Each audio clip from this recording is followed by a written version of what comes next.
Lord's test रे बड़ विवाद एम्पायर को ऊपर रागिगले गिल हाथरू छड़ाई नेले बॉल। लॉर्ड्स रे भारत और इंग्लैंड मध्य खेला जाउथुवा टेस्ट मैच रे एक विवादीय परिस्थिति सृष्टि होईछि। स्थिति एपरी किछि हैला जे टीम इंडिया अधिनायक शुभमन गिल रागी जाई एम्पायर सह जुक्ति तर्क करथिले। केवल से नुहे स्टार बॉलर मोहम्मद सिराज मध्य अंपायर सह जुक्ति करुथुवा नजर आसीथिले।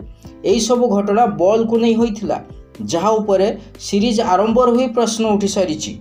मैच रो द्वितीय दिन में बॉल परिवर्तन को नहीं भारतीय कैप्टेन और बांग्लादेशी अंपायर शौकत मध्य पाटितुंड होइथिला। जुलाई 11 रे लॉर्ड्स टेस्ट रे द्वितीय दिन में टीम इंडिया भल आरंभ करिथिला।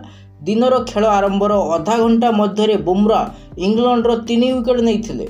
एथिरे नुआ बॉल रो भूमिका अधिक थिला। बॉल स्विंग और सीम होउथिला। एही बॉल को मैच रो प्रथम दिन में 80 ओभर गोटे बॉल पर निया जाइथिला। अनुमान करा जाउथिला जे एही बॉल रे अधिक समय जाए खेला जिवो, किंतु डिस्क बॉल को नहीं उठिथिबा प्रश्न एठी सत प्रमाणित होइथिला एवं केवल 10 ओभर 3टी बॉल रे बॉलिंग पर एही बॉल को बदलाइबाकू पड़िथिला। इंग्लैंड इनिंग्स रो 51तम ओभर रे चतुर्थ बॉल पकाइबा परे मोहम्मद सिराज अंपायर को बॉल रो आकार बदलवा नहीं अभियोग करथिले। अंपायर शौकत निज उपकरण रे यहाको चेक मध्य करथिले। बॉल रो आकार बदलवा स्पष्ट होइथिला, तेणु बॉल को बदलवा नहीं निष्पत्ति निया जाइथिला और बॉल बॉक्स रु गुटिए बॉल चयन करागला। बॉल भारतीय टीम को दिया जिबा परे यहा उपरे प्रश्न उठिथिला। अधिनायक गिल सीधा सड़क एम्पायर पाखक जाई आपत्ति उठाइथिले। गिल को अभियोग थिला बॉल रे 10-11 ओभर पुराणा लागु नथिला।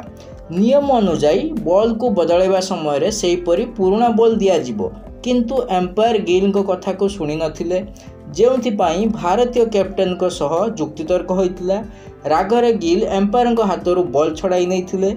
एहा परे बॉल सिराज को पाखक जाइथिला। से मध्य एम्पायर को पाखक जाई बॉल 10 ओभर पुराणा लागु नथिबा कहिथिले, किंतु एम्पायर एहाको शुणी नथिले। एही समय रे कमेंट्री करुथबा पूर्वतन अधिनायक और महान बैटर सुनील गावस्कर मध्य एहा उपरे प्रश्न उठाइथिले।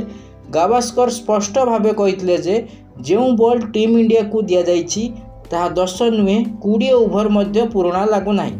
एही बॉल रे सही चमक देखिबाकू मिलुनी जहाँ पुराणा रे थाए।